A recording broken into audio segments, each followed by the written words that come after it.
What if I were to suggest that you play a key role in the awakening world? And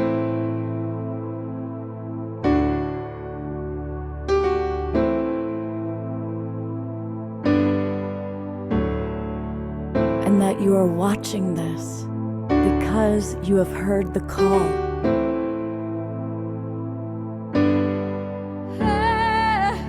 We can start right now by opening our hearts and minds.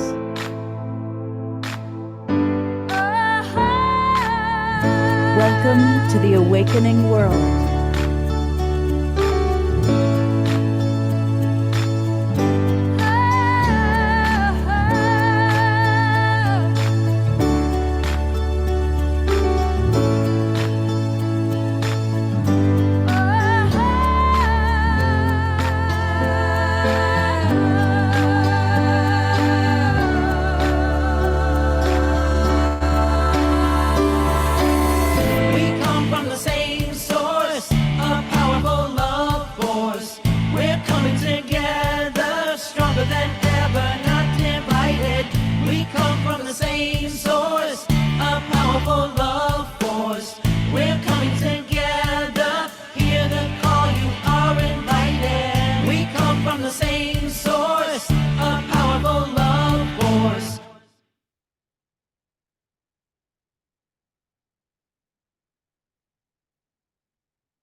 Good evening, everybody, and happy Sacred Samhain, All Hallows Eve, Day of the Dead, November 1st, and all the other amazing energies taking place here in our world, in our ever-awakening world.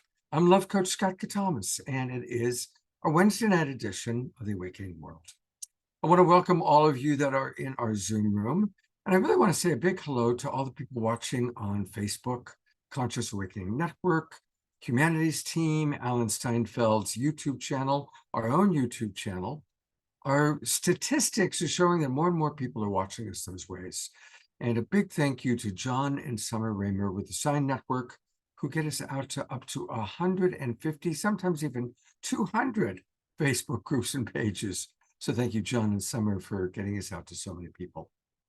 And if you're watching the show tonight, you are probably coming off of a Halloween experience and all interesting how it is for different people. Maybe some of you are actually connecting to beloveds on the other side. We did a show a few nights ago where we talked about that in many, many cultures and traditions, Celtic culture, Mexican culture, Hindu culture, this period of time is when the veils are thin and we can connect to our beloveds on the other side. So I'm curious if any of you have had an experience like that. Let us know. Pop it into the chat box. Now, of course, that works for all the people that are in our Zoom room. But what about those of you that aren't in the Zoom room? Well, I want to invite you to come and join the Global Peace Tribe. It's really easy. Just go to globalpeacetribe.com. Like what's behind me, globalpeacetribe.com. When you go there, you're going to learn all about us. We have been around for 3.5 years, and we're going to talk a lot today about how we started, because we have an amazing guest who I'll introduce in a few moments, who's going to give us some very interesting insight about the Global Peace Tribe. But you'll learn all about us, all the different shows that we do. We've done over 500 shows, and I want to invite you to register for our current season. When you register, you're going to get the links to all of our Zoom rooms for all of our shows for the rest of the year. And as I said, we do 2 or 3 shows every week, and we do a meditation every evening. And we want to invite you to join us for all of these things. This is the show that you're seeing tonight, our quarterly community show. And this is the show we'll be doing on Saturday nights, all about ascension. Deborah Giusti will be back co-hosting along with Anastara and some really wonderful guests. Great music. Always we have wonderful music with Omashar. And on Saturday night, Theo Grace is coming back. So come and join the Global Peace Tribe. If you register now, you'll get the links within about 60 seconds. and then you can come right into our Zoom room. And one of the things that's going to be wonderful about tonight is we have a world-class astrologer with us. We're going to be hearing from Maggie Engel, who is an angelic, well, clearly an angel herself, who's come into human form to help usher in the awakening world. And she is going to do an astrological reading on the Global Peace Tribe. And she's also going to answer questions. She also has a really wonderful connection to the angelic realm, and is going to help us learn more about that connection. We also have with us Connie, our wonderful honeymooner, and her husband, Andrew, who, among many other things, he's an author, he's a filmmaker, he's a pop artist, and we're going to get a special opportunity to see his pop art, learn about the genius that goes into that.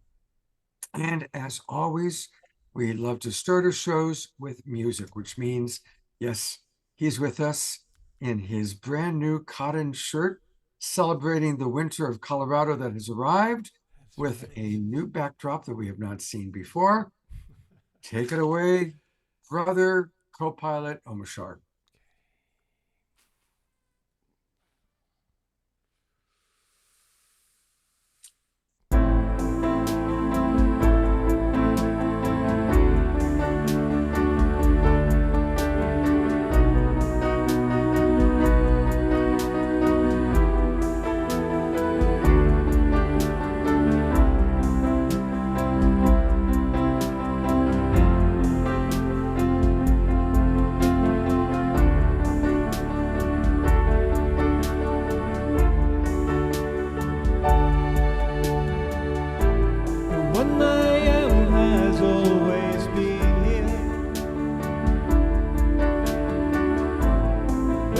Songs of life and love. Come with knowing our day draws nearer. Come with joy and endless love.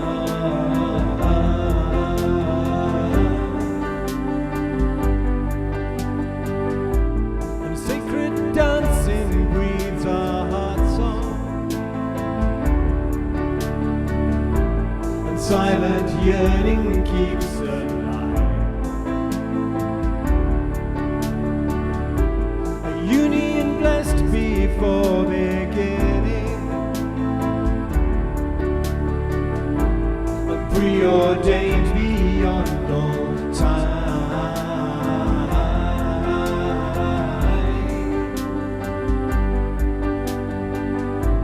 Each step I take is one step closer to joyous stride into the new. Each breath I breathe takes me inside your heart. Now I remember how to feel, and I remember how to fly.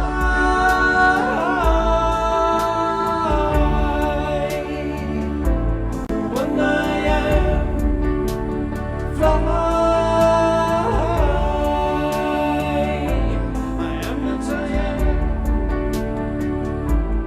Open to our sacred merger, shedding tears of divine bliss. Every movement tells a story, and nothing could compare with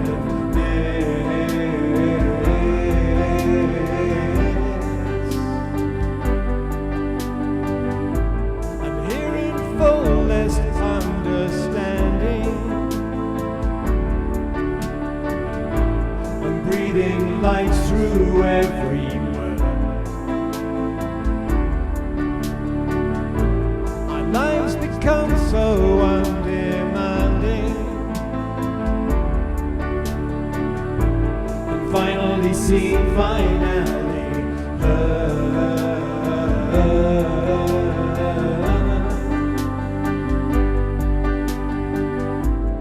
step I take is one step closer to you. A joyous stride into the new. Each breath I breathe takes me inside your heart. Now I remember how to feel, and I remember how to fly.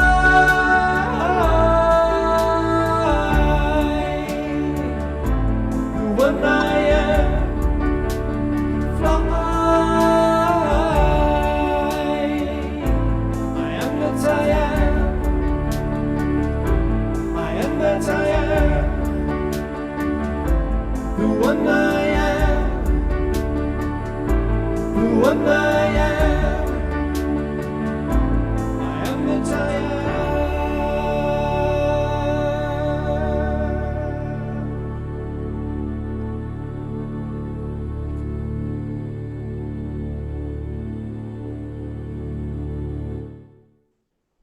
Woohoo! You are what you are. We are what we are. I am what I am. Thank you very much, Omashar. I really appreciate that. I Appreciate missed it. the Omashar thing. And Omashar will be back with not one, but two more songs tonight. So it's going to be a good night of music. Thank you, beloved.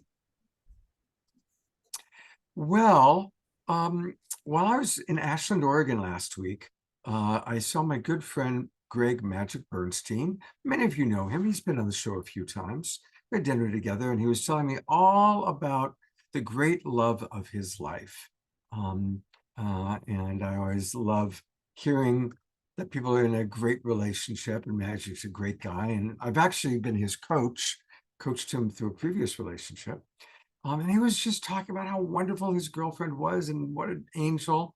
And he said, you know, you should have her on your show. And I said, well, introduce us. So that's how I first was connected with Maggie. And here she is. And as I got talking to her, I discovered that she's an amazing astrologer. She's also just has a real unique approach to astrology and to understanding our world. And she made a really lovely suggestion. She said, what would it be like for me to do an astrological reading on the Global Peace Tribe itself? And I thought, well, now that would be interesting. Sure. And then she said, well, you know, you should probably give me your information too. And so I said, all right. And sure enough, here we are. Maggie has put together a look at the birth date that I gave her. And I went with the very first show we ever did on April 4th, 2020. We didn't even call it Saturday Night Alive yet. It was just a opening fundraiser, but that was our first show. And then that led to Saturday Night Alive, and then it led to all my other online shows. And here we are. So Maggie, welcome to the Awakening World. It's wonderful to have you here. A couple of other things about her. She is an angel book author, a hospice RN, a retreat and ceremonial facilitator. And Maggie has dedicated her life to the exploration of the sacred, the expansion of love, and the experience of divinity. So welcome. It's wonderful to have you with us, Maggie. Thank you, Scott. It's such an honor to be here amongst all these beautiful faces and just wide open hearts. I really feel what a community of love this is. It's really an honor. Oh, thank you. It's great to have you with us. Now, tell us a little bit, how do you experience divinity? Like, as I read that from your bio, what does the experience of divinity mean to you? Well, I mean, to be honest, that's been such an ever-evolving relationship in my life from as far back as I can remember. And for me, it changes and it shifts throughout different phases in my life. But it's that pure consciousness, that moment of being present with myself in my heart and feeling the love that is me, that is all around me, that is everything, that's all of existence. And you know, different things in my life have brought me to those experiences, the experience of the sacred and the every simple, mundane and profound moment. And it's something that I will always play in, you know, and I love the experiencing divinity can be me in a, you know, a crowd of thousands of people and feeling the connection of all of that. And it could be me alone for days in silence in the forest. You know, it can show up in just a myriad of different ways. It could be, you know, the divinity in washing the dishes. And that's where I'm bringing the sacred into my everyday mundane moments more and more, and just deepening into that feeling of unconditional love that's ever present. That is a beautiful perspective, and it's really important. I found that a lot of the teachers that I have the most respect for, that's what they talk about. It's like, it's not just going to church and being spiritual when you read a poem or something. It's doing everything with love. There's a video that we play frequently on this show, which I had commissioned, which was all about doing everything with love. And so that is a beautiful experience of divinity. Now tell us a little bit about how you kind of got connected to your angel work and to your astrology. Yeah, it's very kind of separate paths, but very similar. I've always had a deep yearning to connect with the sacred. So I began my spiritual adventuring and seeking, shall we say, when I was a young child. And I was not raised with, you know, any formal religion, so I had to form my own relationship with divinity. And then with the angels, they came in. Now, they didn't strongly come into my life until 2016.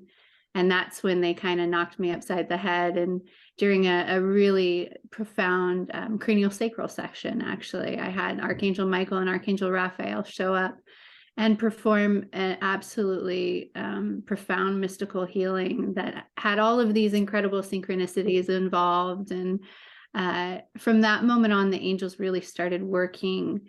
I became aware of their presence in my life. I imagine they were there the whole time, and I awoke to them really strongly in 2006. From the presence in my life, yeah, and my journey with astrology began when I was a teenager. I just was drawn to the language of energy. I love being able to interpret energy and put a language to it. And that's what astrology does for me, because everything is energy, and it's just another language of energy. And we have lots of different languages of energy, and it's just the one that really draws me, that I'm passionate about. I love the archetypes, the symbology. And how do you kind of get your astrological information? Like, how much of it is based on the science that you've studied, and how much of it is your intuitive sense? Yeah, I've thought about that, to try and like, well, how much is each, because it's very strongly intuitive. I'd say in any given moment, it could be anywhere from, you know, 41, 60 the other, and it might switch depending on what's happening. Because you know, there's so much of a science and a knowledge base to the study of astrology. I could study it every moment for the rest of my life, and I would still have more to learn. It's such a vast science, and I'll be a forever student of it.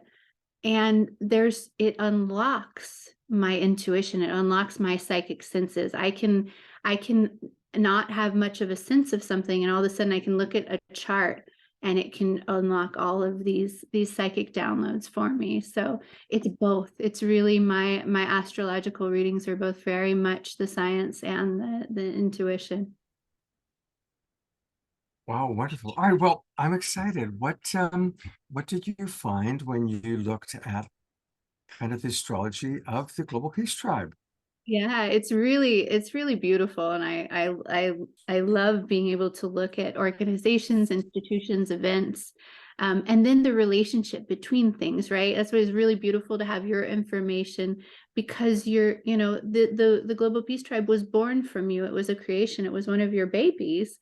And so your signature is very much in there as well. And so I can see the relationship there as well. So it's incredibly beautiful. The global peace tribe itself is a 15 degrees Aries sun.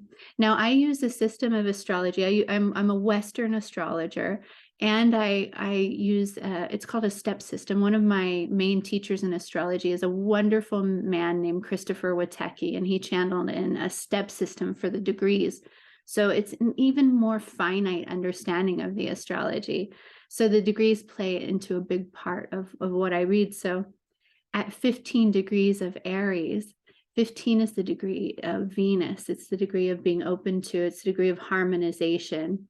And so the global peace tribe as a 15-degree Aries sun in the 7th house means that the essence, the heart of the global peace tribe is to bring harmony and harmonization and peace and beauty and balance to the individual and to the individual's relationship to everything. So it just in the essence of the heart of the sun and to do that passionately and to do that very authentically from a place of truth and from a place of, the global peace tribe is not like anything else. It's unique and it's passionate as its independent signature, right? And it brings such harmonization. So it's that in and of itself I love, and it's really beautiful. The moon and the rising sign of the global peace tribe are both Virgo. So and Virgo, I don't know how many of you know this, but the rulers of Virgo are Mercury and Chiron.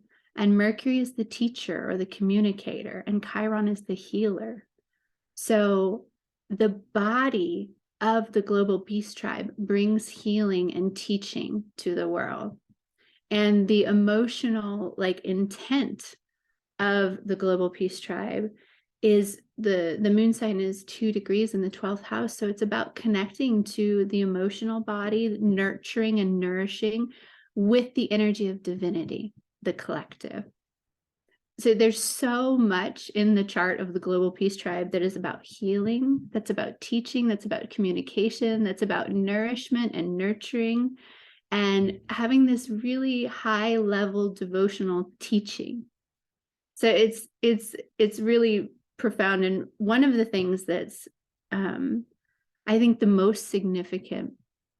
So the global peace tribe was born just a couple months after one of the most significant astrological events in recent years, which astrologers talked about for years and years, and that was the Saturn-Pluto conjunction of the very beginning of 2020, in January of 2020. It's kind of what precipitated the COVID crisis, and astrologers had talked about it for many, many years because it was a start to a transformation in structural reality around us.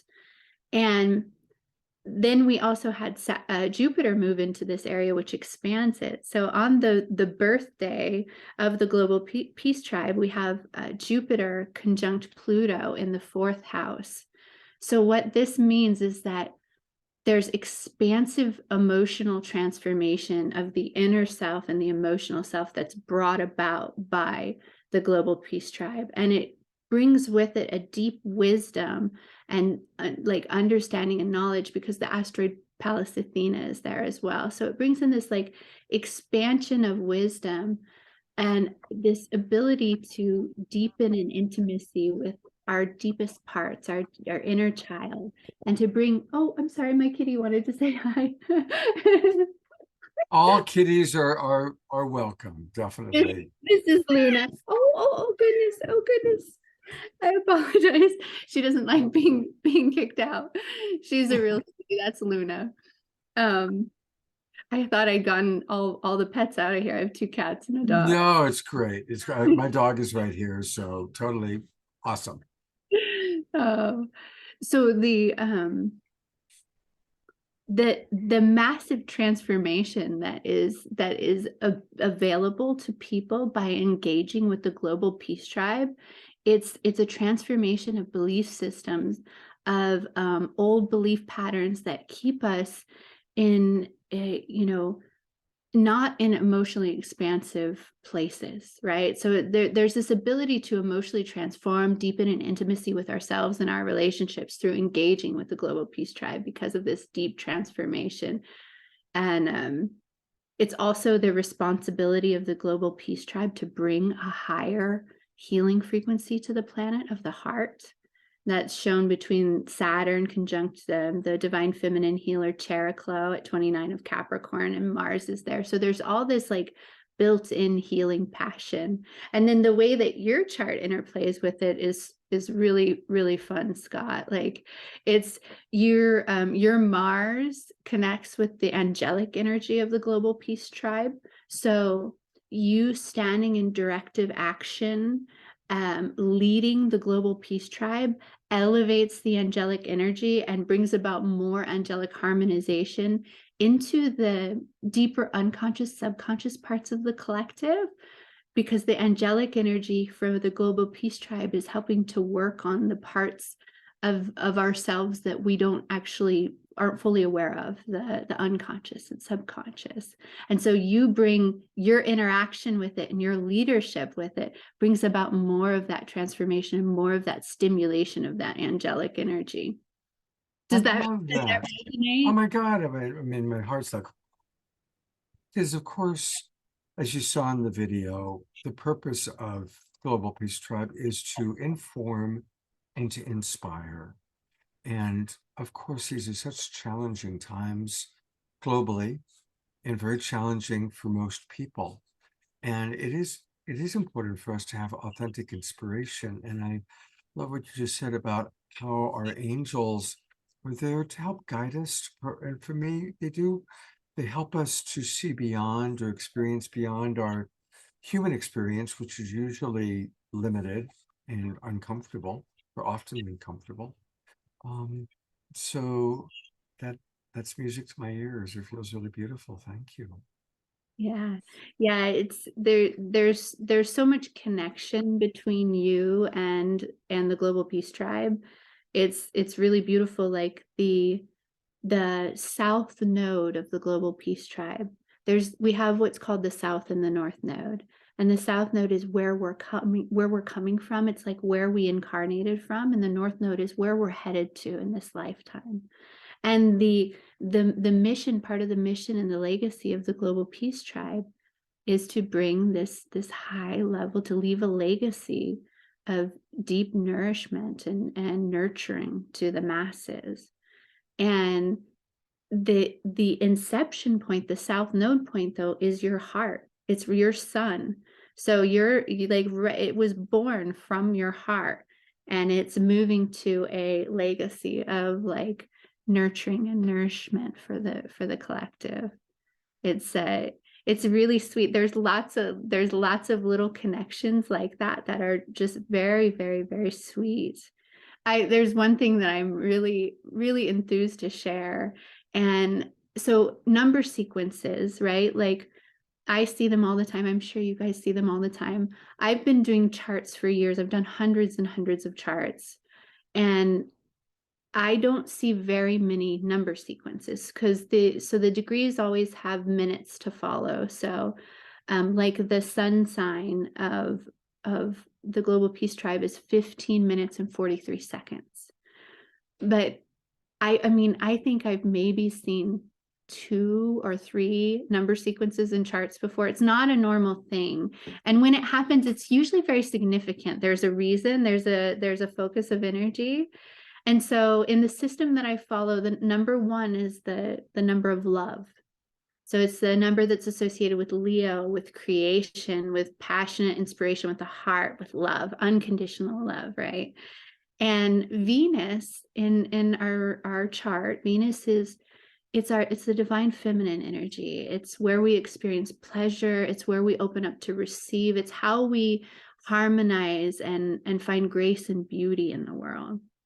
And the Global Peace Tribe, their Venus, our Venus, is 111 of Gemini in the 9th house, right? So, and, there's so much talk about the evolution of consciousness and expansion into consciousness, and many of us are learning how to connect more with our divine feminine. and really open up to the nourishment and the nurturing, and open up to receive higher levels of this really sweet divine feminine energy that's available to all of us. And what's beautiful is Gemini is the teacher, the ruler is Mercury. So the global peace tribe loves to connect in community, Gemini, and teach about love and unconditional love, and open up to receive expansive, abundant in the ninth house love. And it's like this, the ruler of the ninth house is Jupiter. So everything in the ninth house is very expansive. It's higher idealism. It's multidimensional reality, right? So it's this beautiful, like the global peace tribe, we love to connect in community and expand in love, and it's like it's limitless with this energy. So it's such a really fun thing to see that Venus placement. Oh my God, I'm loving this. This is beautiful. We are at a couple minutes after our normal time we go to meditation. We're going to come back to Maggie a little bit later in the show, but Maggie, this is amazing. And could you put in the chat box a little bit about how it connects to Gemini at 111? I think that's really cool. And we're gonna go to Nicholas in just a minute for our meditation. But I want to read a couple of the comments that have come in, Maggie, to what you shared. Diara remembered that night that you were talking about way back in 2020. Eleanor Joy points out that cats are very psychic, so she believes that it was perfect timing for the cat to jump. Susan Bloomquist writes, I like the angel inspiration and the amplification of this energy. Tiara writes, authentic inspiration. Dia writes, this, Maggie, is what I've been longing for, to help me educate others to what the global peace tribe is all about. Maximum gratitude and love. And welcome back, Mark Denisovsky. People are happy to have you back. Eleanor Joy writes, excellent confirmation and affirmation for you, for us, and for Scott. And so keep those comments coming in. We're going to come back to Maggie a little bit later on in the show. I want to welcome all the people that are watching who have come in from our Twin Ray meditation group. It's always great to have you with us. And it is Wednesday night, which means that tonight our meditation, as every Wednesday night, is being led by our beautiful beloved brother Nicholas, coming to us live from the Haven in Ashland, Oregon. Hello, brother. Hello, brother.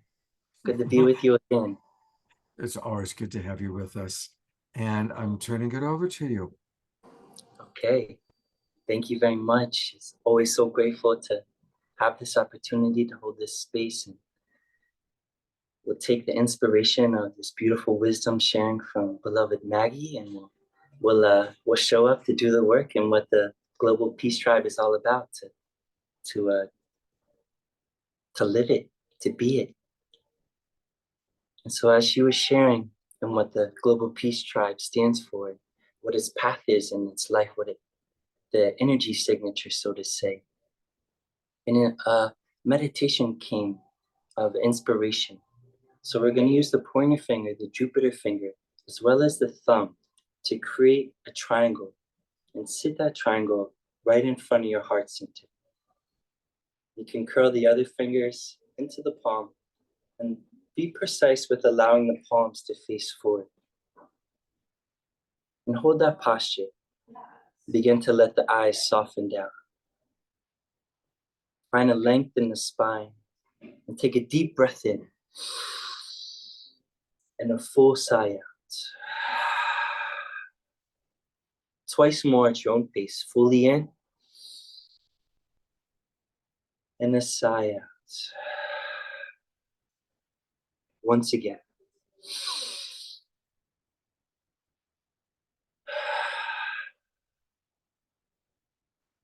Softening into the moment, into the body, into the breath.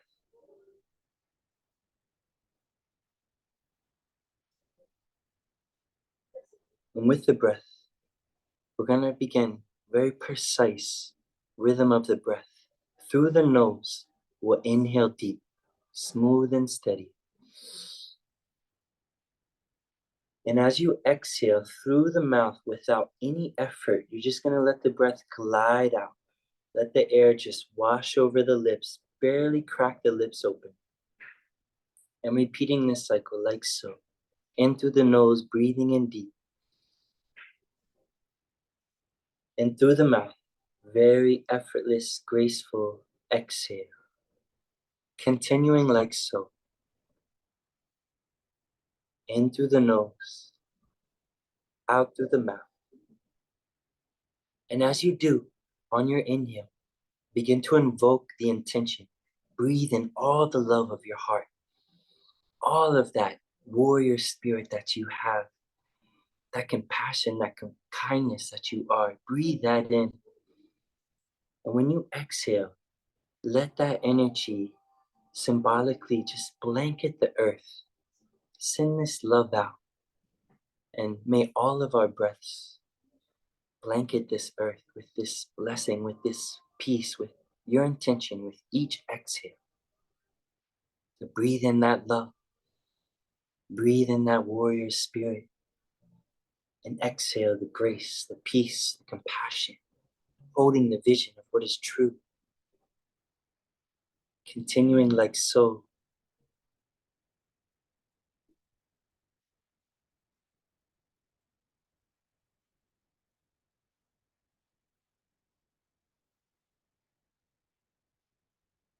And they say that we are only as limited as our imagination.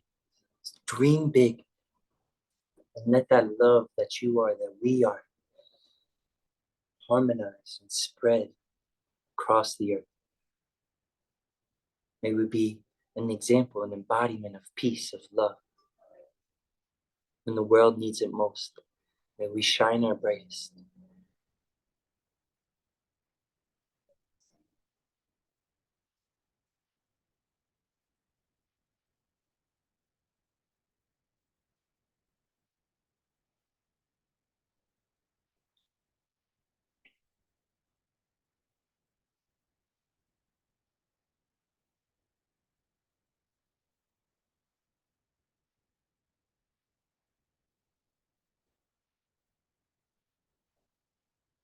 A few more moments here.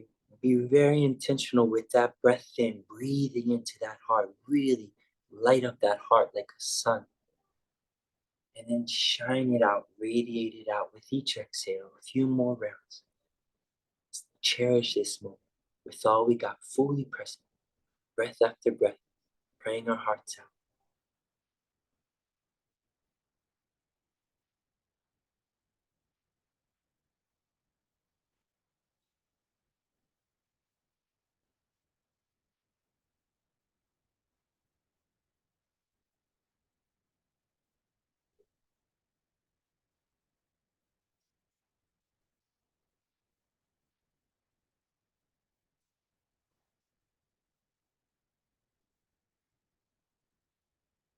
And together, uniting once again with a full breath in. At the top of your inhale, pause, lift that spine, soften the shoulders, hold the breath, and a graceful exhale through the mouth, sighing out. At the bottom of your exhale, relax the posture. Soften into the space. Feel any subtle nuances, any sensations and experiences within, deeper within. Go.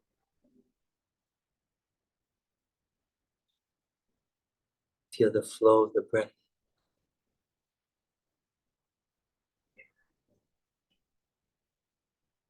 Holding this field of love, of oneness together, within and throughout.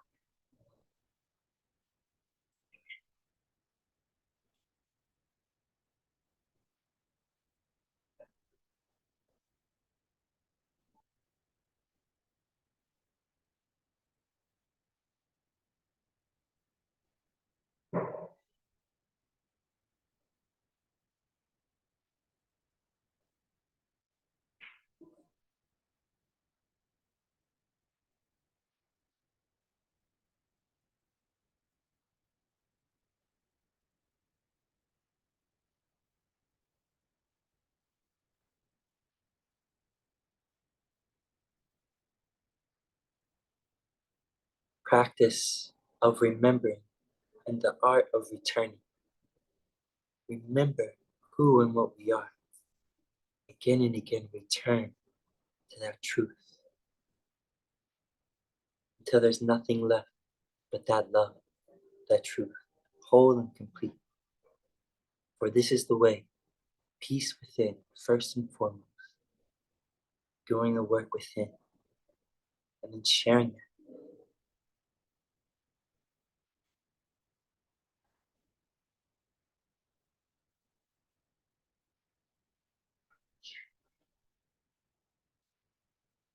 Now, the last part of our meditation, cross the arms over the chest.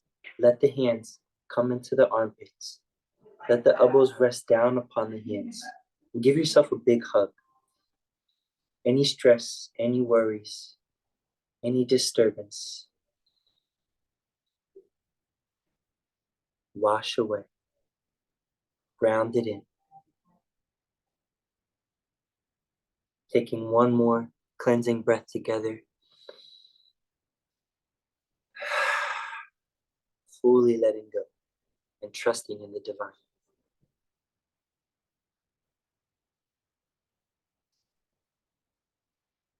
Gently releasing the hands from under the armpits, palms unite. Sealing up the field, meditation, giving thanks, honoring each one of you. Namaste.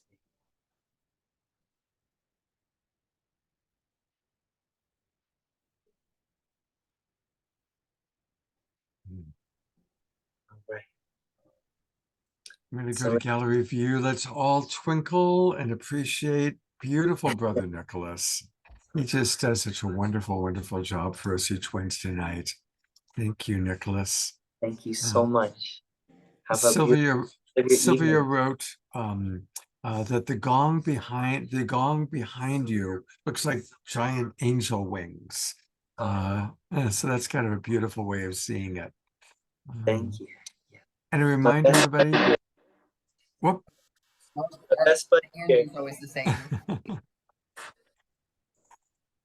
Oh, there we go. I'm gonna put the spotlight back on you. And a reminder that Nicholas is available for individual sessions. He teaches yoga. Of course, you can, if you're a national Oregon, you can take yoga directly with him. But he also teaches privately, and so people can reach out to Nicholas. I'll put his email address into the chat box, and that's a good way to reach him. And Nicholas, what days are you doing yoga now? Every day. But particularly here at the Haven, just Wednesday nights. Okay. I'm doing many different offerings online mostly these days. So if anyone feels inspired, I'd be honored to offer my guidance, or you can join into some of the courses that I'm offering online right now. Well, tell us about that. Is there a website with those courses, Nicholas? There's not. I'm not that official yet, Scott. Right now, it's just a Telegram channel. Okay. But if Well, you want to email me, I can send them all the information. okay. Yeah. All right. I'll put your email address into the chat box right now. Thank you very much, Nicholas. Have a beautiful class tonight. All my love. Take care, brother. Oh, what a beautiful brother he is. Well, you know, every 2 or 3 months, we do a show like tonight, which is our community show where we celebrate you, the Global Peace Tribe, and all the members of our community. And of course, we've heard from Maggie, and we're going to hear more from her tonight about the Global Peace Tribe from an astrological point of view. But tonight, we are celebrating one of our original members. He was with us going all the way back to Saturday Night Alive for the Global Peace Tribe days. And both he and his beloved wife are people that we just love very much. But we're going to learn all about another side of Andrew Bailey. We know that he's a filmmaker. We know that he's a teacher. He's an author. He's a lecturer. But he also taught Andy Warhol everything Andy knew about pop art. Well, maybe not. But he is a pop artist. So hello, Andrew. Welcome back to the show. Of course, you've been on before teaching about the trust frequency. But tonight we get to see another side of you. Hey, Scott. Hello, everybody. It's just a real treat to be here. Yeah, there's probably very few of you have ever thought of me as an artist, a pop artist. I'm best known perhaps as a photographer, filmmaker, a musician, music producer, stuff like that. So I've got a little tiny 1 minute and 40-second video I made of a show that just came down yesterday. It ran here in East Hampton in Eastern Long Island in New York for the month of October. And my part of the show was a four artist show. My part was called Queens of America. And America does not have monarchs. So I always have a little bit of a political or a social or a spiritual component to everything I do. In fact, this is a brand new piece I'm just completing as we speak. It's called The Loving Universe. So it's all one great big love story. So this little video, I think I'm going to start with that just to sort of set the stage. And it does have a piece of music that I composed as the soundtrack. So what Wonderful. do I do?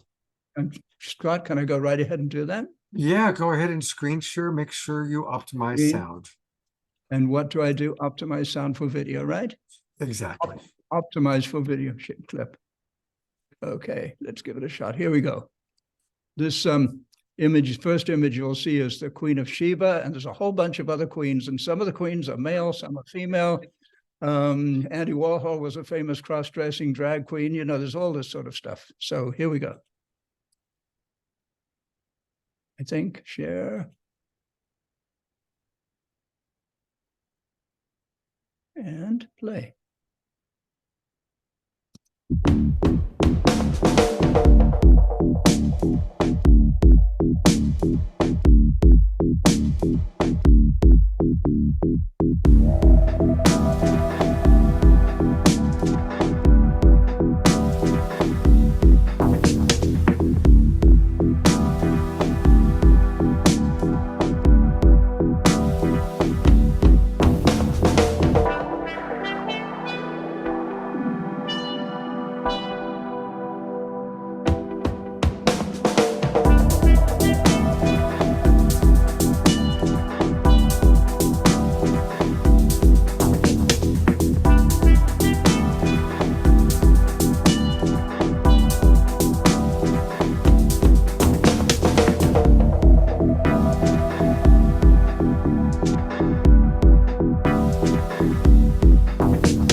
So Well, that was interesting. I love that. And now that wasn't all queens. I did throw some other stuff in there just to give it a little more variety. This is a project that I've been developing since the early 1980s. And if I can find the actual piece, I did it. The very first thing in this series I called her 25th, not 21st or 20th, but 25th century Aphrodite, a sort of future digital pixelated angel of love. And I'll find that for you. So I've been doing this for a long time, and now the technology has changed and shifted, so I can really be playful and productive and have a lot of fun with this. So they're purely digital in their origin. I have another aspect that I call my digital watercolors that are my photography that I transmute into beautiful digital paintings, if you will. But these are actually 100% digitally generated and put out, printed on exhibition fine art quality canvas on one of these widescreen printers. And I'm having a lot of fun with it, and people are really liking it. So I'm wide open to questions or input or feedback. And after a little bit, I'd like to go to our Connie and I actually have an art for us. Started with our photography, but it's the pop art and the photography, and it's Cameron Baxter Gallery, so we can go there and take a little tour of some imagery. Scott, what thoughts do you have? Well, I have a couple questions for you. I love that you talked about how everything you do has some sort of a spiritual or social statement or connection. So I would love for you to take us through that with maybe a couple of the pieces, sort of the piece that's behind you, how you weave your creative expression with social consciousness or even spiritual awakening. So there's sort of a term that seems to be emerging. It's called conscious creativity, right? So we can make music, we can make inspiring, uplifting music, we can do paintings, we can make films, all of these different manifestations of the creativity of the human being. I like to call it AI, the artist inside, because if you really want to know what AI means, it's actually the emerging artist, the emerging spirit of humanity. So if you go back to the pop art of the 1960s, it was a huge global phenomenon. It was very, very big. Those paintings that Andy Warhol was selling for $25 are now 25 to 125 million for the same piece of art, okay? But they were Campbell's soup cans and tubes of toothpaste and very mundane objects. What I'm doing is completely different in that I'm trying to evoke in the most minimal form the spirit of certain aspects of the universe. So in those queens that you just saw, there was who for example, it asked this very political question: who is the Queen of America? Is it Queen Elizabeth? That would be Elizabeth Taylor. She's a candidate. Or if you're a Christian, perhaps you might say, oh, it's Queen Mary, the Virgin Mary. So there's all of these beautiful, deeply spiritual energies that are within these images. So each of these has a story behind it. That's the very first image you saw there, the wild African lady with a blue face. What's she doing as a Queen of America? Well, I call her the Queen of Sheba. And I don't know if you know this, but the Queen of Sheba, countless generations ago, went to visit King Solomon. King Solomon actually raped her, apparently, got her pregnant, and started the lineage that became the Ethiopian Empire that leads us all the way to Haile Selassie, all the way to Rastafari, all the way to the present-day Rastafarian religion, which has come to America. So the Queen of Sheba is a candidate for a Queen of America. And there was Freddie Mercury. Was he a queen? Well, he had a band called Queen, and so on. So it's just playing with this, playing with gender identity, all these controversial things, and the deep inner spirit of these beings that we can evoke through very simple lines and bold, simple colors. Does that make any sense? Absolutely. You know, what came to my mind when you asked who is the Queen of America, immediately I got the image of the Statue of Liberty. Ooh, sort of her. Yeah, so you got to add her there, because that for so many and most of many of our ancestors, that was the very first thing they saw when they came to America. The first thing they saw was the Statue of Liberty, and they're greeting them. So that would be my Queen of America. Okay, yeah, good for you. Yeah, people keep suggesting different queens. I mean, there's George Noble is suggesting the Queen of Sexuality, Marilyn Monroe. Marilyn Monroe is an obvious candidate. I actually don't have her in that show. I've done Marilyn, a very obvious one. I think I started with Marilyn. Yeah, no question. Well, we've got some questions that are coming in from our audience. Diara wants you to tell us more about the figures in Paris. The what? the figures in Paris. Diara writes, tell us more about the figures in Paris. Oh, thank you. Oh, cool. Okay, so there are two figures at the end in Paris, right? One of them is a Chihuahua, and he's wearing a black beret. I almost always wear a black beret. Right, so here we are. I am a Frenchman and I wear my black beret, and people say, oh, you must be an artist. You've got that Eiffel Tower behind you. So that dog, that bright green dog, is actually me. I don't know if you remember a book, James Joyce's early book called Portrait of the Artist as a Young Man. And then the poet Dylan Thomas did Portrait of the Artist as a Young Dog. And that painting is called Portrait of the Dog as a Young Artist. And he's asking a question. He's got his palette with his colors, his brushes. He's got the Eiffel Tower in the background. He's got the black beret. And he's asking a question. He's saying, am I an artist yet? Asking that question. What is an artist? What is art? What does it take to be an artist? So that's part of that. And then the last image was a sort of self-portrait, as you may have guessed.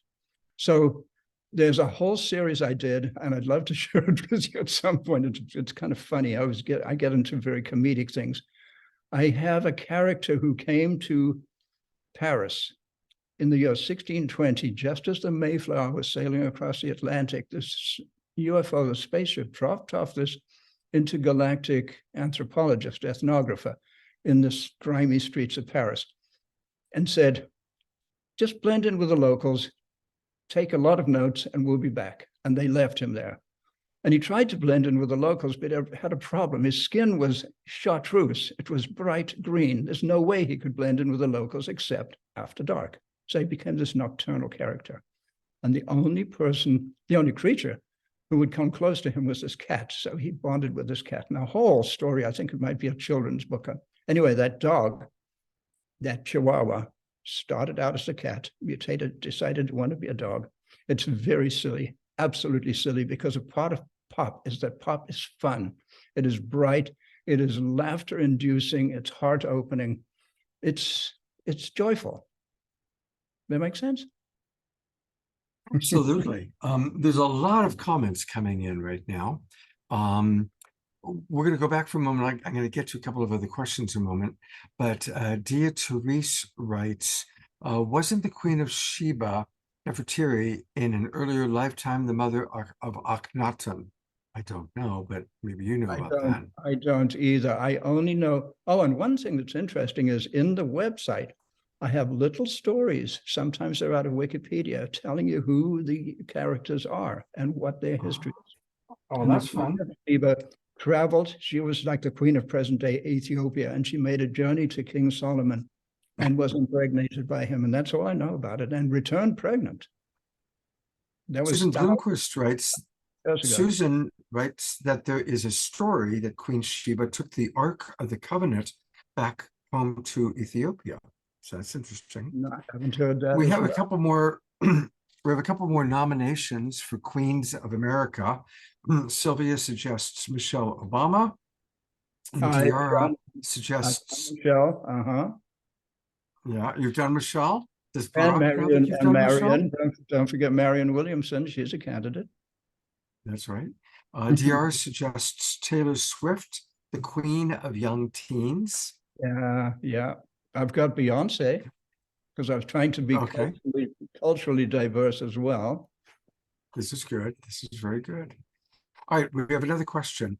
Going back, Maureen wanted you to just tell us more about the recent painting that's directly behind you. So this is brand new. By the way, I'm sitting in a building that I designed and built 24 years ago. 25 years ago, this was a lawn. This was a beautiful lawn in West Hampton, New York. And a friend of mine who had purchased this property approached me and said, could I design and build for her a studio? So that's what this is. Connie's in another room, all the way down there. She's right around the corner. And I designed and built this beautiful building. It's an artist's studio, but it has 3 bedrooms, 3 bathrooms. And it's used for writing, painting, poetry, and spiritual meditation retreats. And we are all built this place, and we're always welcome here. So just finished a show, and I just showed you that that little video from that show. The next show opens on my birthday, which is coming up in 2 weeks, Friday. And this is my contribution to that show. So this is a sneak preview. You're seeing this for the first time. It's 4 feet wide by 5 feet high, and 20 artists are given a canvas of those dimensions. And this show it's called Open Season, and that is coming up in a couple of weeks. And this is that piece. It's ready, it's done, it's ready to frame. And the content, Beautiful. and the content of it is the love story of the universe. I think you can see the divine feminine there, and the divine masculine is clearly stricken. He's just turning into one big throbbing heart. I mean, what are you going to do? I love that. Sylvia writes, by the way, that she was part of a church in the late 1990s where she was known as the mother of the queens. So we honor you, Sylvia, as the mother of the queens. George Noble points out that the Cathars were the last true Christians in which women were as important as men. Ayada points out, we were talking about 1620. That was the year that her great-grandfather sailed from England to the Virginia colony. Great-grandfather times 12, I should say. All right, I don't see any other questions right now, so I'll ask you one more. What are you going to take this on tour? How are we going to get more people to experience your pop art? Yeah, exactly. So fortunately, we certainly can expose it to people, share it with people online. That's helpful. I'm just coming out of the closet with this, Scott. It's brand new, and it is for sale. And as you know, we're making a film called In Search of the Future.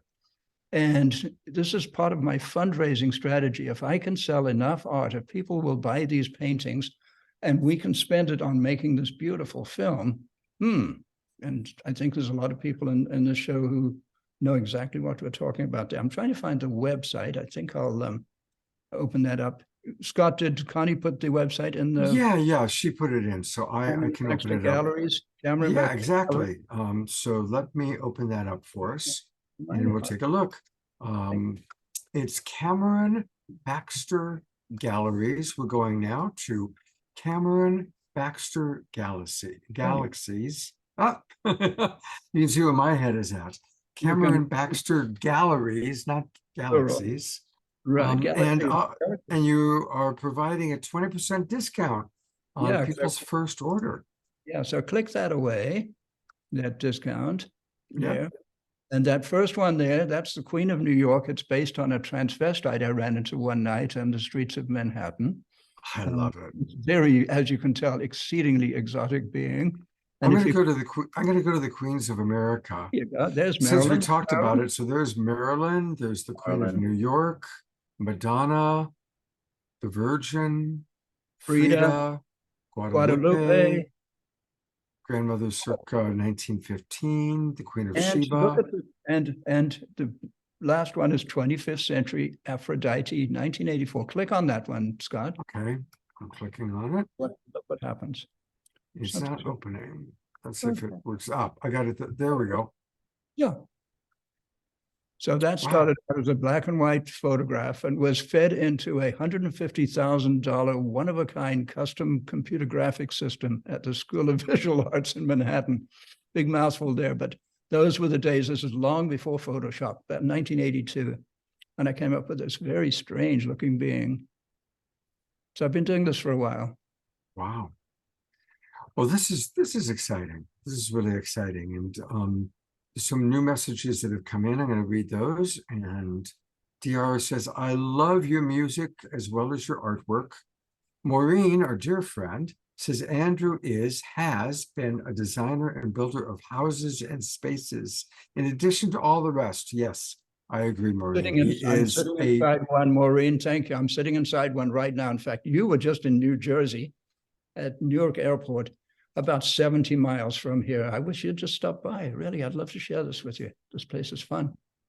And you were just with our beloved friends, Kristen Hoffman We and were David indeed. Gershon. We were, David Gershon and Kristen, over the weekend up Woodstock Way, interviewing them for the In Search of the Future movie. Beautiful. And we're going to learn a little bit more about the In Search of the Future movie. I think you're going to show the trailer a little bit later on today when we bring Connie back on. All right. And thank you. We're going to be back with Connie and Andrew and also Maggie in a little bit. But it is time for another Omashar tune. And we've got lots of people getting up, moving, and dancing tonight. I'm happy to see Eleanor and Ian leading the charge. Maybe Reverend Jeffrey will give us a little dance. Hey, Brother Omashar. Hey. Andrew, you rock, brother. I love the piece behind you right there. I want that. That is so beautiful. How many thousand is that going to cost? It's not going to cost much, especially for you, mate. Oh, I just love it. I really do. So It's fun, there we isn't go. it? And Really in your fun. honor, here's a nice backdrop for you. So, Woo! woohoo! All right.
Radiant sunrise is why we're here.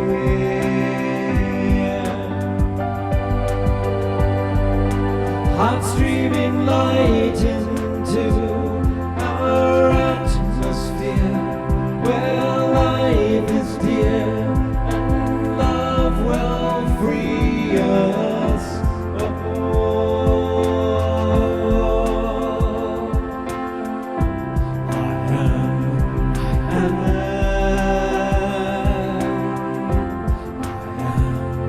Trees, I am the soil. I am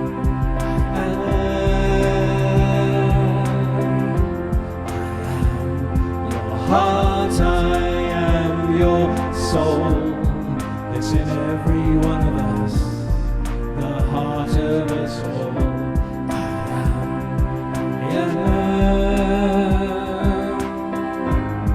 It's the driving force of us, the way of the universe. I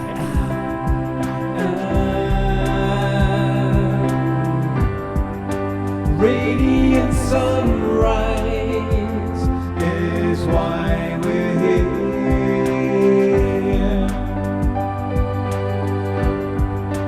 Heart streaming light into our atmosphere, where life is dear.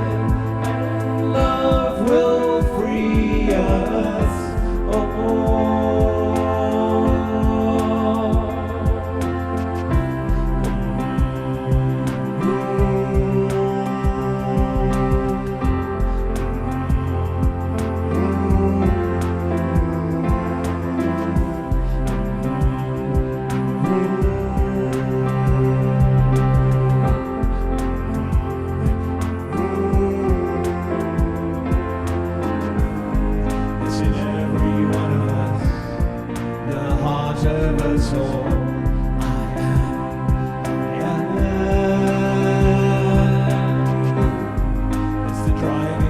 of us, the way of the universe.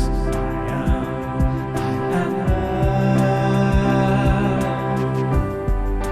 am. Radiant sunrise is why we're here.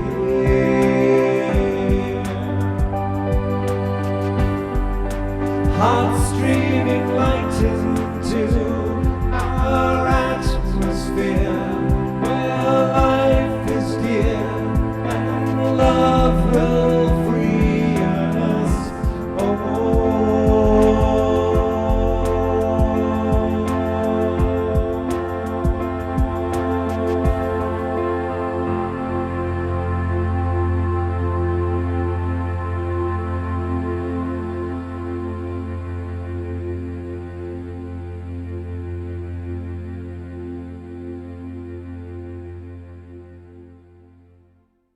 Big twinkles to Omashar. Lots and lots of love to Omashar. Hey, and a reminder everybody that all things Omashar live at his website, which is his name, omashar.com. And let's definitely support him. You're going to learn more about him. And as always, we want to encourage people to go to Bandcamp. That is the place to buy his albums. That's where he gets the most income back.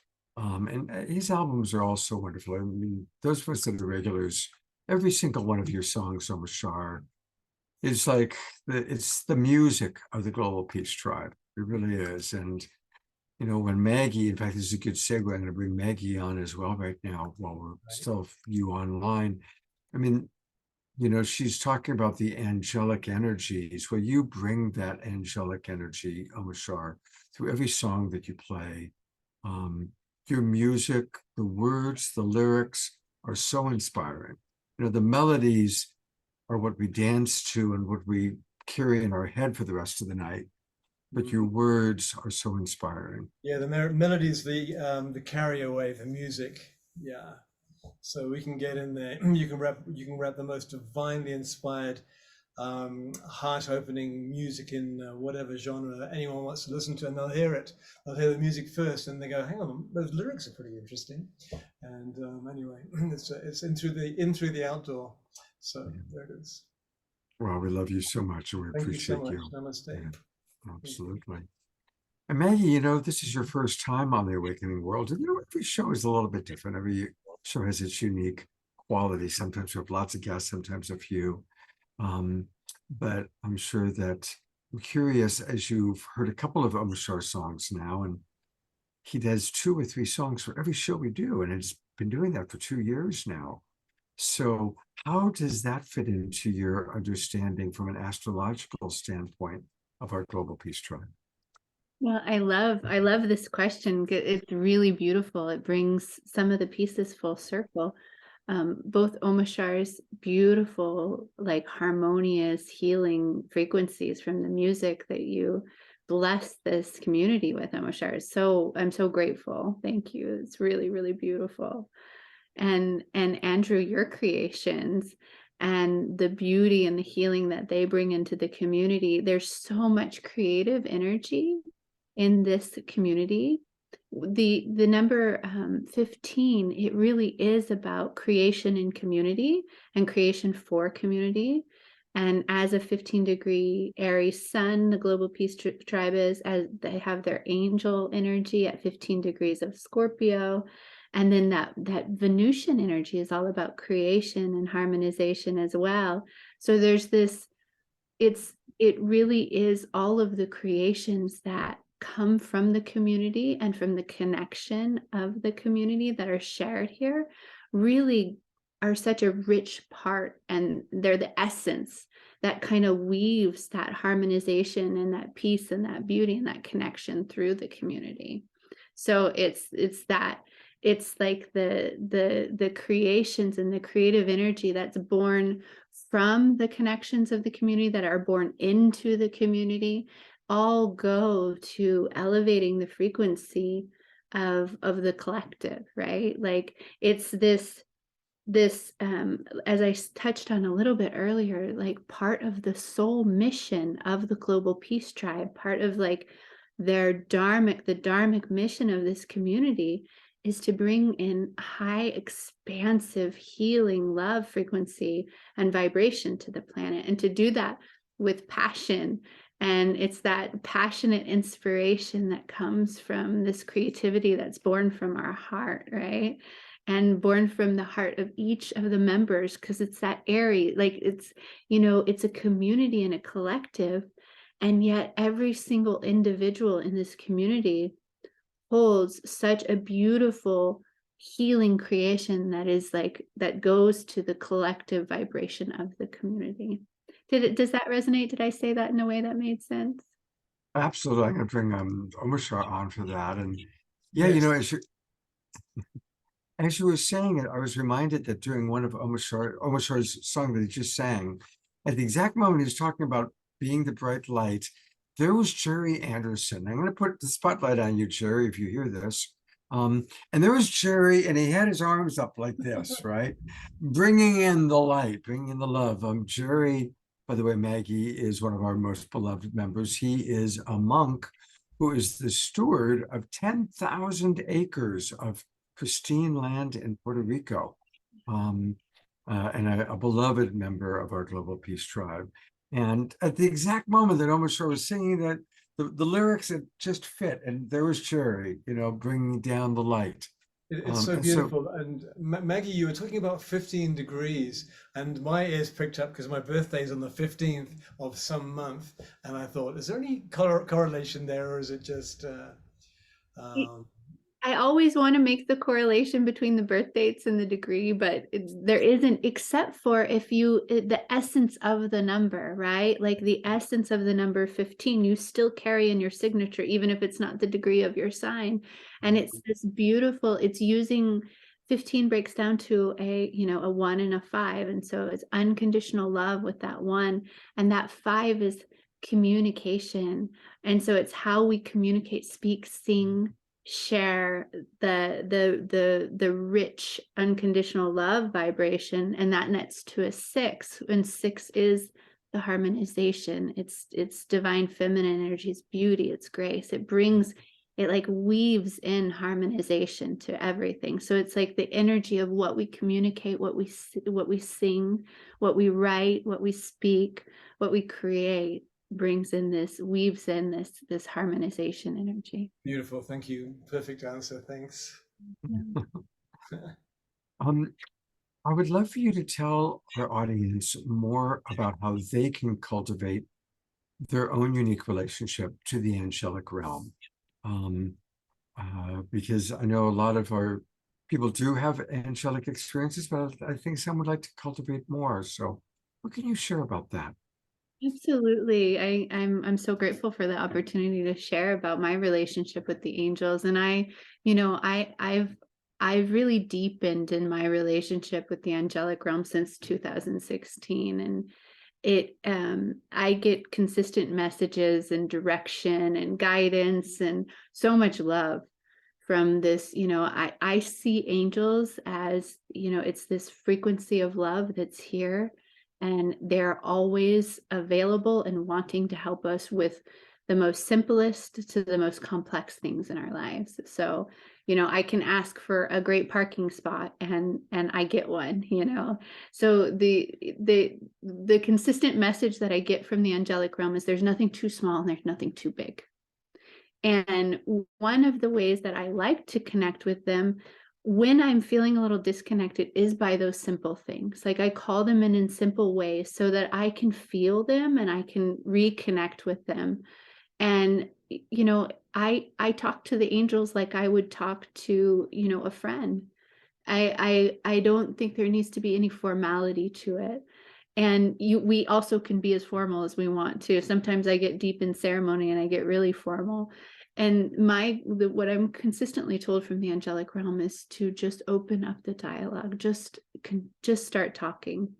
And when you feel the angels speak to you, and it could be subtle at first, it's going to be an activation in your heart. They always work with our heart center, and they always activate that love within us, and it deepens and it expands and it opens us up. So it's it's for me, it's very easy to know that when I'm connecting with the angelic realm, because it's just like sparkle. It's like champagne and bubbles in my heart. It's the sweetest feeling. And I deeply connect with the mountain nature. So when I'm out in nature, I'm very much deeply connecting with the angelic realm. And I would start, if you're cultivating a deeper relationship with the angels and you haven't, I would ask them to start showing you signs of them being here in your life. Ask them to, start giving you symbols, and you'll start to find feathers, you'll start to find coins, you'll start to see number sequences. They're constantly wanting to give us affirmation of the fact that they're here in our lives. So it's just I feel for me, it's been just a consistent, simple practice of speaking to them, asking for help and guidance, and listening, dropping in and listening, and waiting to see, because they love to show up in the most interesting, exciting, beautiful ways too. And they love to kind of bring mystical experiences that really delight us.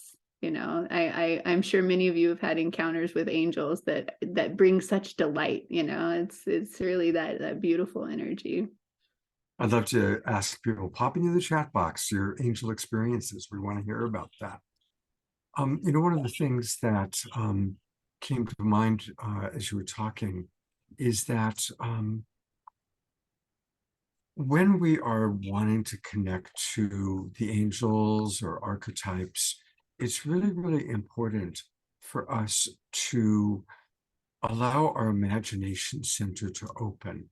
And sometimes we can stifle, like, oh, well, I'm just making that up, but allowing ourselves to just really imagine what Angel Michael or whichever angel you're calling upon, So do you have any tips about how to open our imagination center, how to hear or see that which is beyond our normal hearing and our normal sight?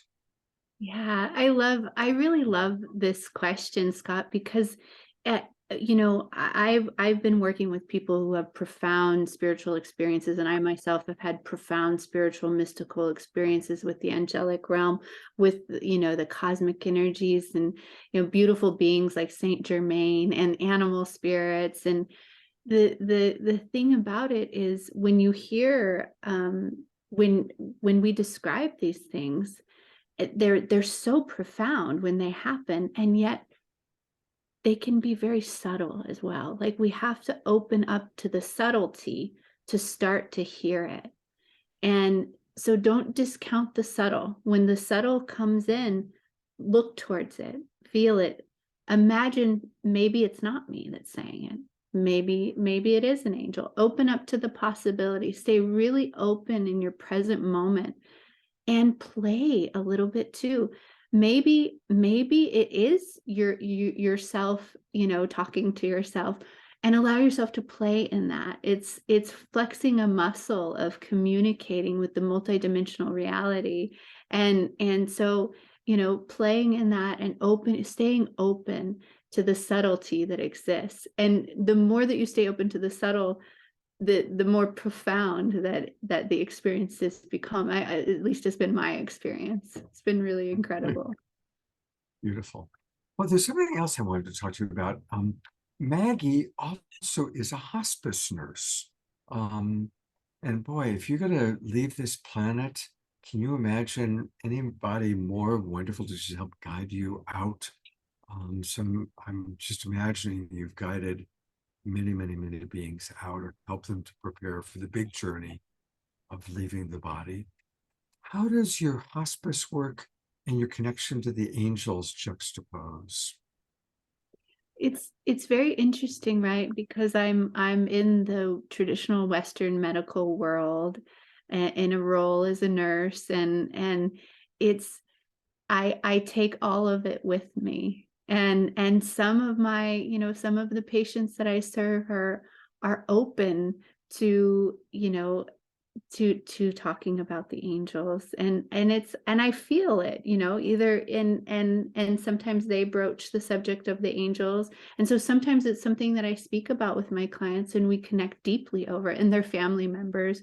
A lot of times I'm connecting deeply with the family because the loved one is already in transition or in transitory experience. And then other times I, with every patient who I am engaged in, who is right at that crossroads, I always call in Archangel Azrael, who I've worked with for years. Archangel Azrael came to me before I started hospice and shared with me that this was to be part of my role here, and that I was to help Archangel Azrael and help souls, and that I do help souls as they cross over. And I always feel into everybody. I can feel the experience, and I'll tell you that most of what I feel is massive celebration. Massive celebration. It's almost every single time when I'm connecting and praying and calling in the angels for someone who has just departed or is departing. It's like this incredible celebration that I tap into, and it's really, really sweet. And I'm just really honored. Really, what it is for me is it's an incredible opportunity to be with people in an intimate space in when the veil is so thin, and to bring my love energy there and to intend that they have all the love, guidance, protection, whatever it is that their soul needs in that moment.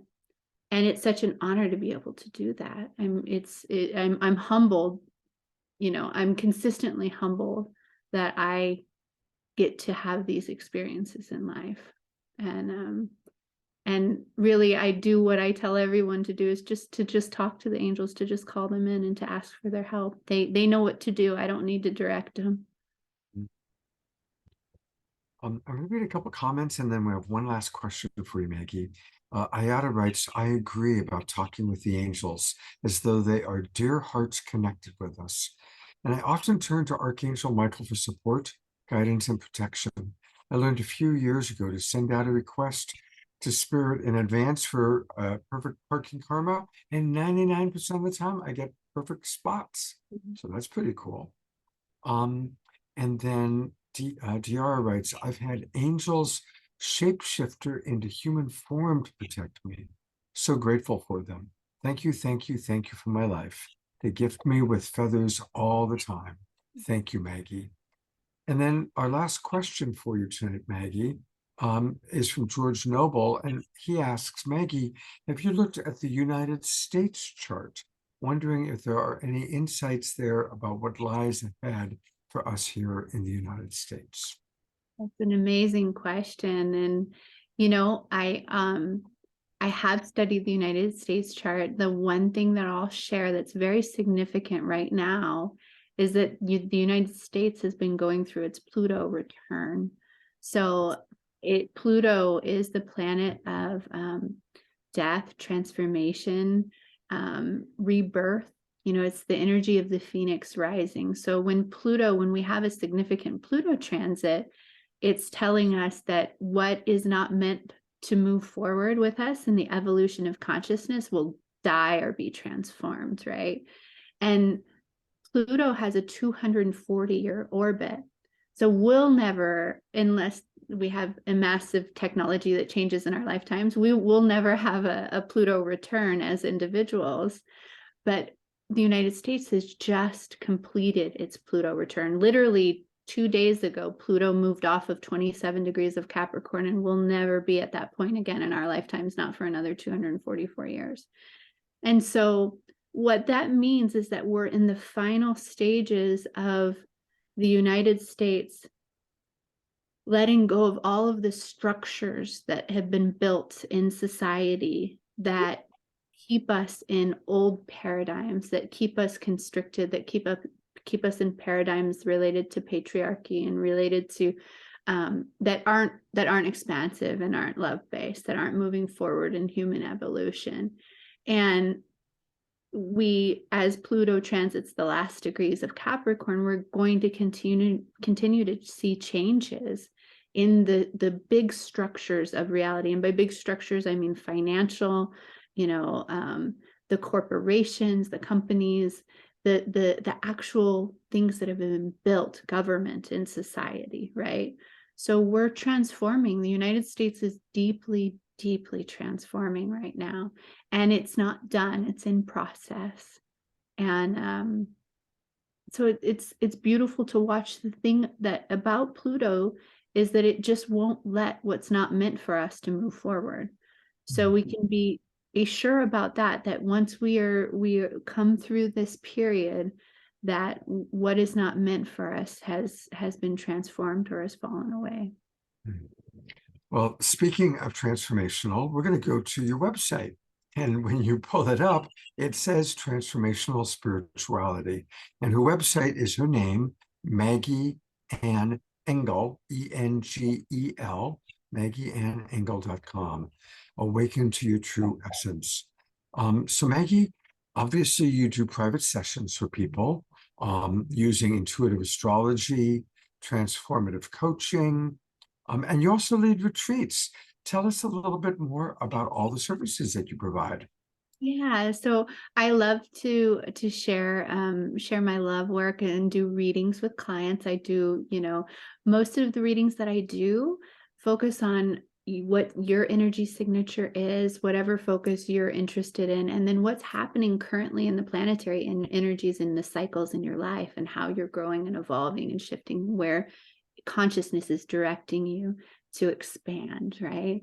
And then I also do astrological transformative coaching. So I have clients who are going through a lot of change in their life, and they'll come to me and we'll work together on a regular basis for a while to help them move through that change and understand the energy that's shifting in their world. And that's been very helpful for a lot of my clients.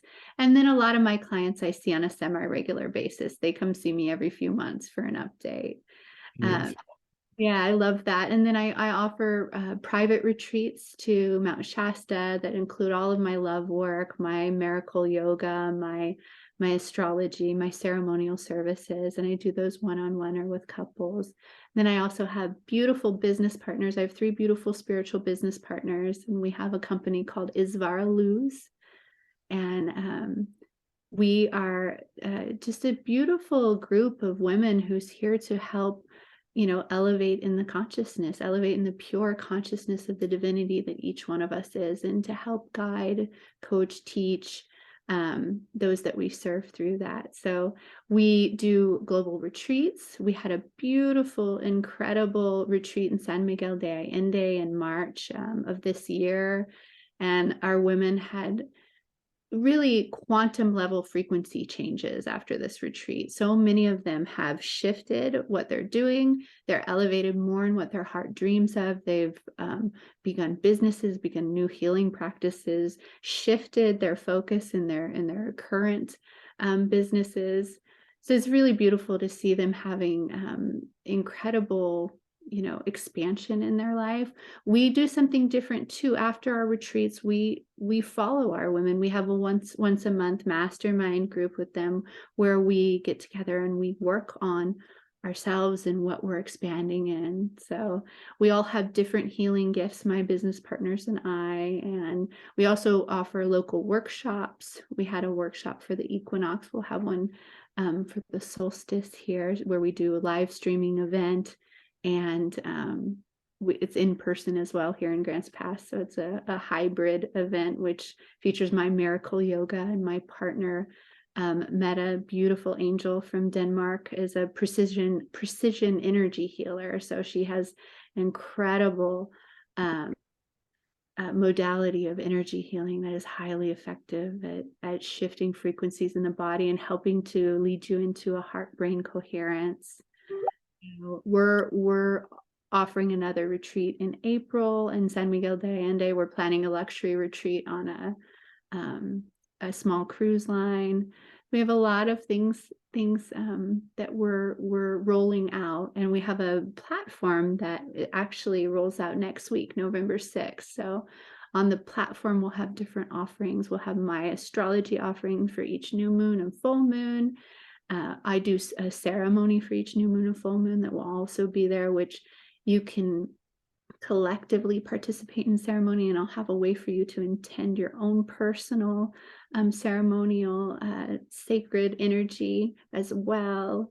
And then, you know, each of my partners has their love work that they share on the platform as well. So if you go to our website, Isvar Luz, you can sign up and have a taste of our platform with experience my new moon in Scorpio astrological assessment.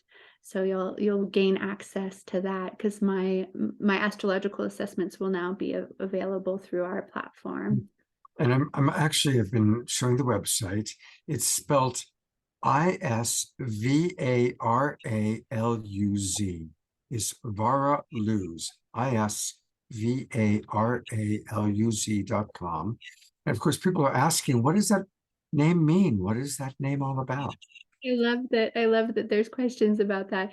You know, there's a lot of, I have a lot of beloveds in my life, and there was controversy about the choice of our name, because it's not something that, you know, it's actually a word that we brought together, and it's a combination of different words, and the meaning of it is the light of pure consciousness, the light of love, the most divine light of love or pure consciousness. So it's that place which we access in our every now moment reality of the purity of our own consciousness, the essence of our authentic being, that love that is every one of us.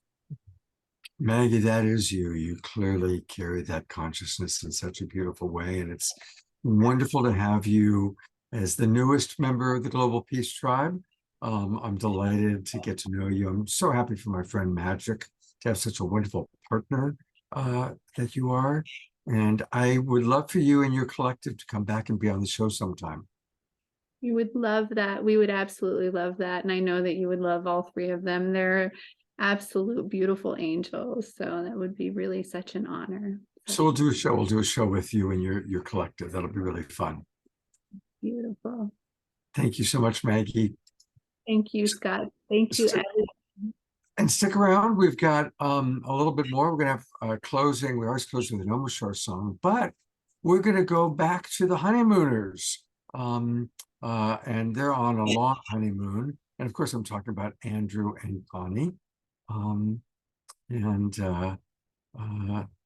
two are so beautiful. You really are. All right. Should I start by showing this video? In Search of the Future? Yes. Okay. It's in production. It's all our work with our interviewees, and so you're in it, and many of the Global Tribe community is in it. It's 3.5 minutes, and and Andrew did the music for it. So go for it. Okay, here we go. I'm gonna play it, and here we go.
it's like a travelogue of the Global Peace Tribe through your, adventures. It's like, oh, they're in the Bay Area now. Oh, they're down in Santa Cruz.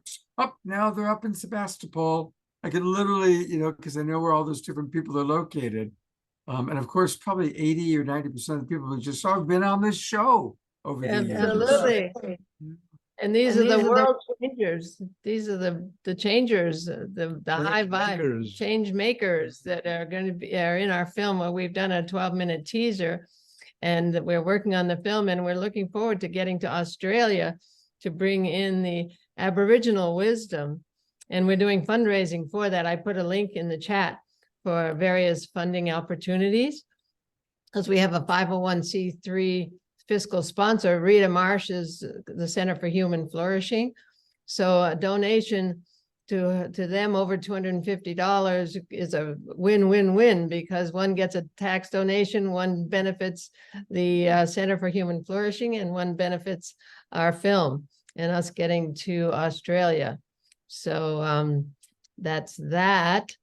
And we also have our trust frequency work that is, I'm just going to kind of move on through, because how much time do we have, Scott? 5, 7, 8 minutes, something like that. Yeah. Yeah. So the trust frequency work and the book, which is 10, 11 years old now. yeah, and it's really exciting. I just wanted to share all this with you all. That Dr. Jude Curran came on a panel with us for the Humanities Team Global Oneness Summit that was a couple of weeks ago. And she's come on board with the trust frequency, really supporting this construct on the conscious, loving nature of the universe, moving beyond duality into that field Rumi talks about, beyond right doing and wrong doing. When we get out of victim, perpetrator, right, wrong, good, evil, we shift our frequency into that place where we're going to bring heaven to earth and peace on earth. But until we get to that level, as far as I'm concerned, we're in a lower vibration. We're not going to get there. So we've just got to do that shift into understanding. In fact, it is all love. It's just the nature of that love, which is unconditional, which gives us everything we ask for. And what do we ask for?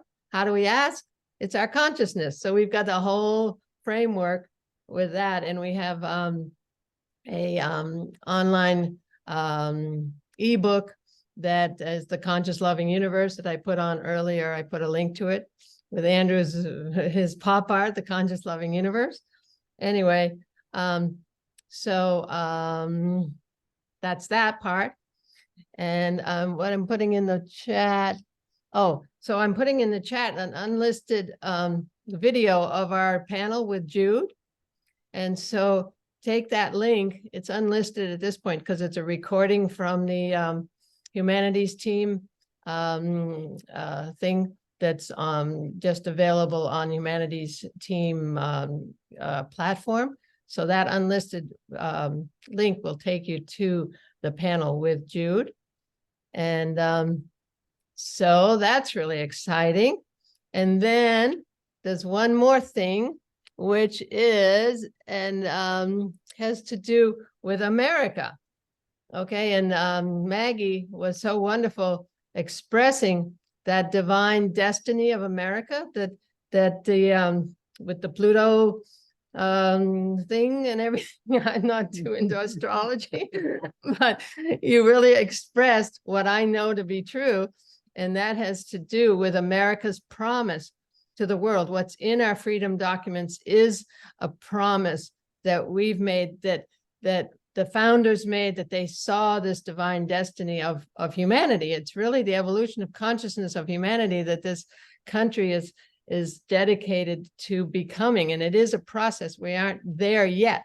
It's up to each of us to bring it. So Maggie, thank you for sharing that.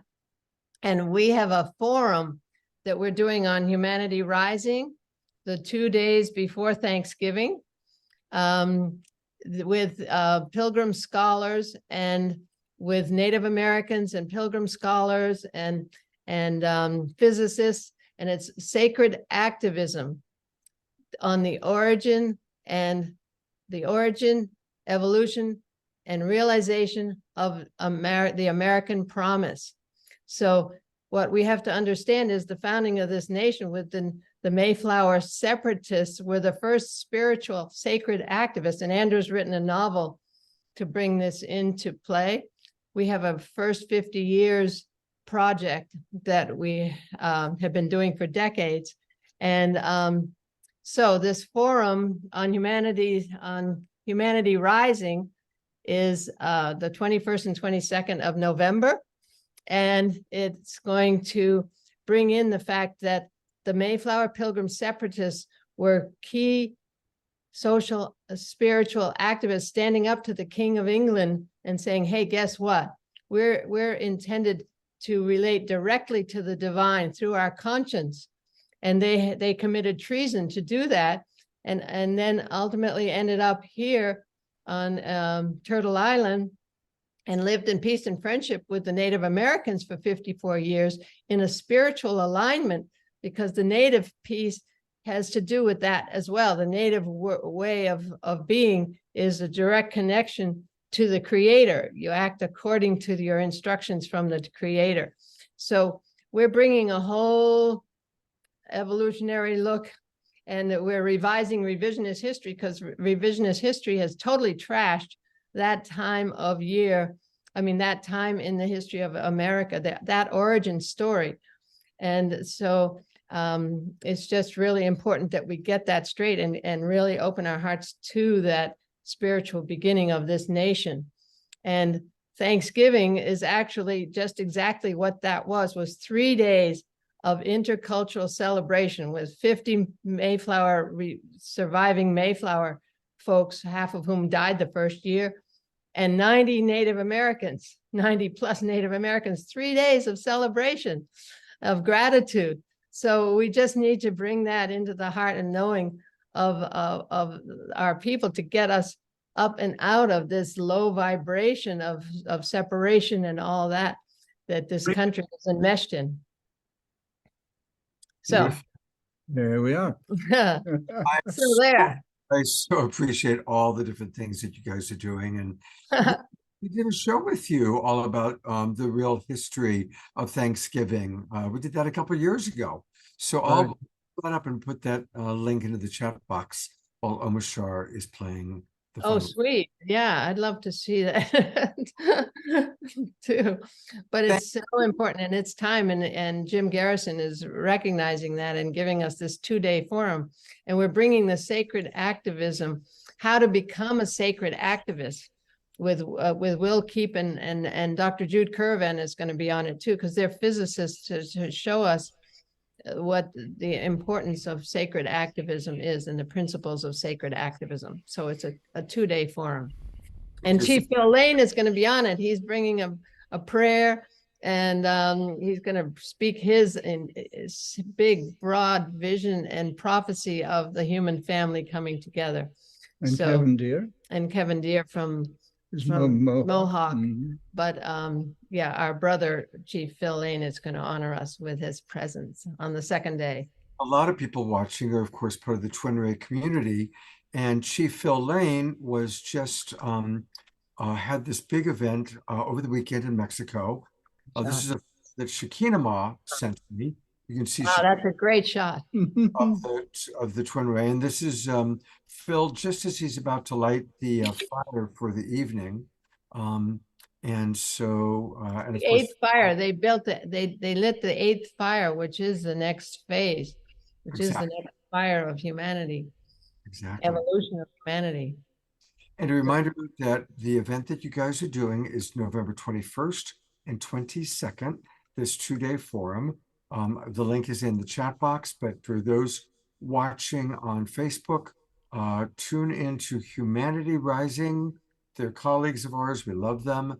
On November 21st and 22nd, a forum on sacred activism on the origin, evolution, and realization of the American promise.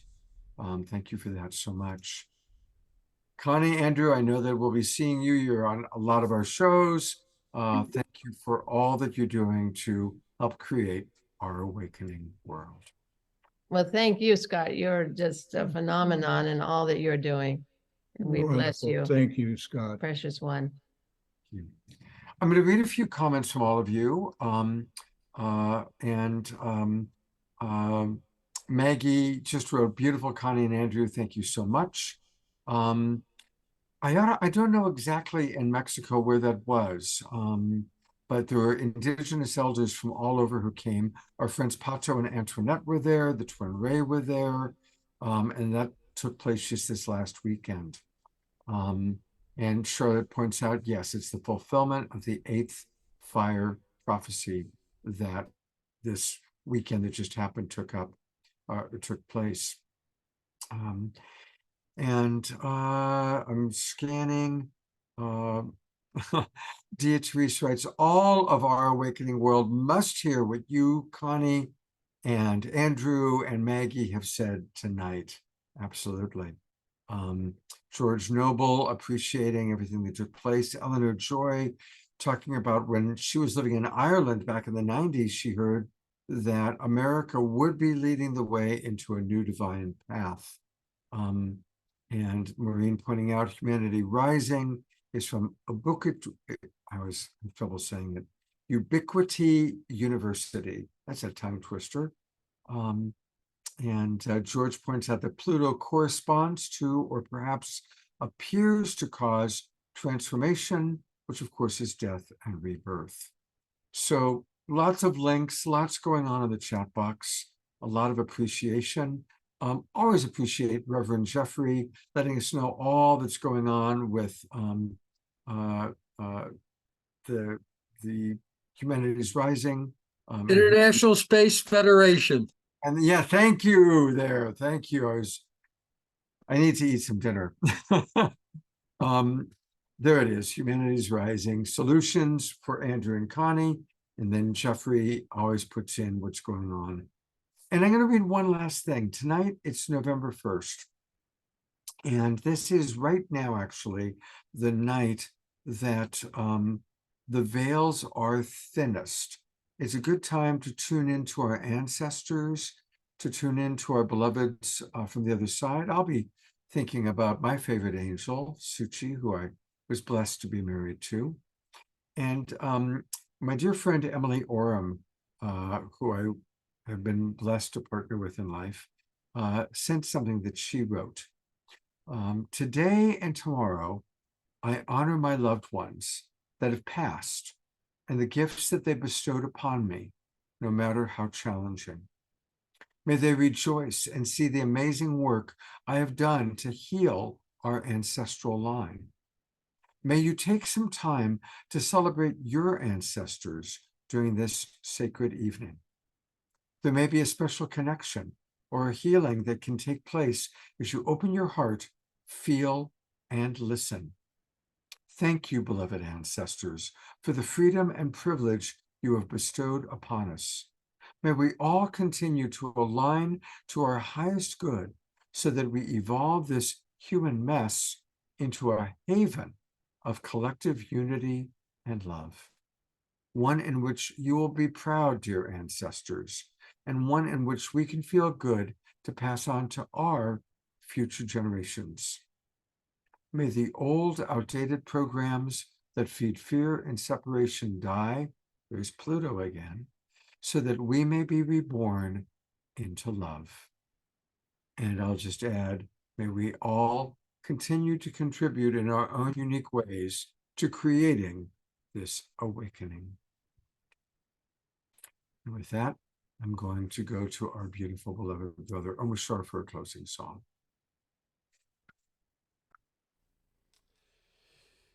Ah, how beautiful.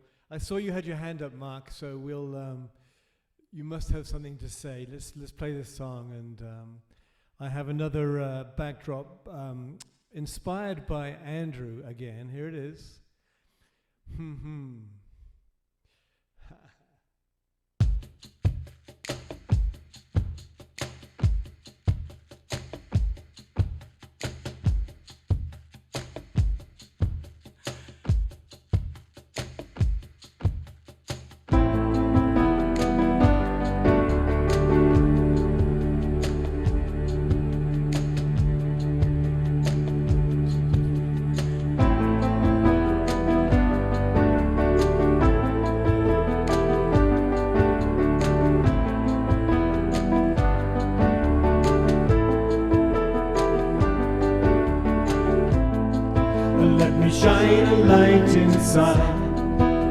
I'll show you where your truth resides.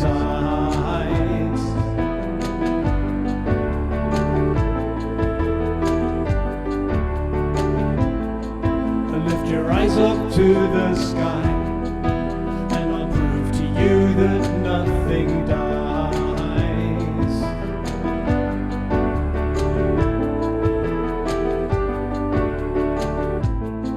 Together we will rise again, and we'll make amends for what we've done.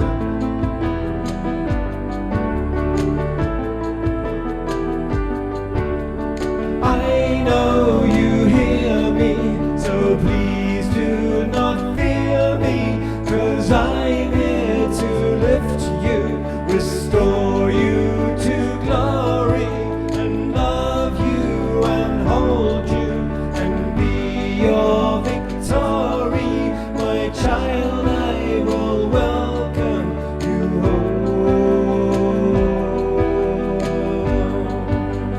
Welcome you home.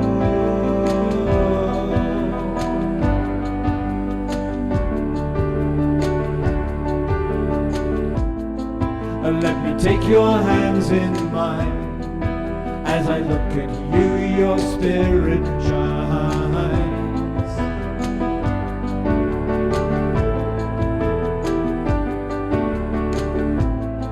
You see, it's true that we are one, and we came out from the central sun.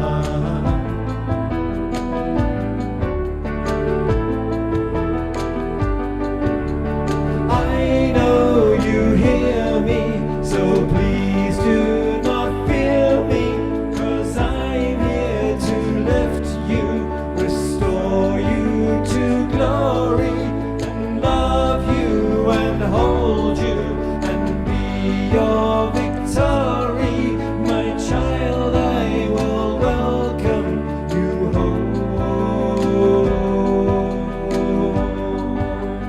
Welcome you home.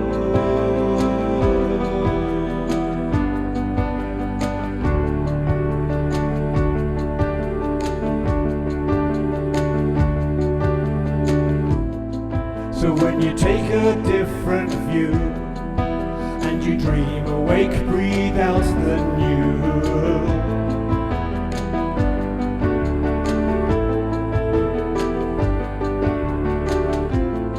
The world will come alive again as we dance and sing and make new friends.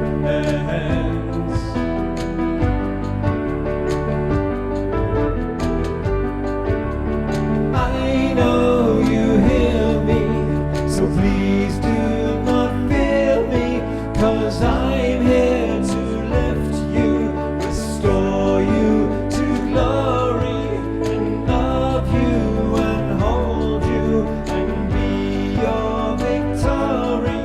My child, I will welcome you home. Welcome you home.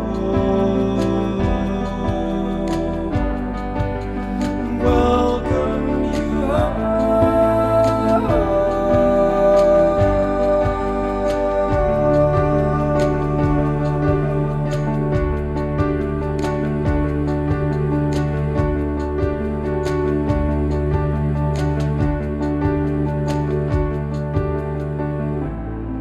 So let me take your hands in mine.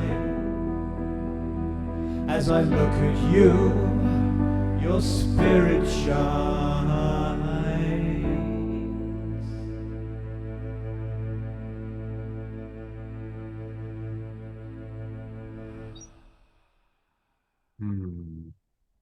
Gallery Review, Twinkle Time for wonderful, wonderful song.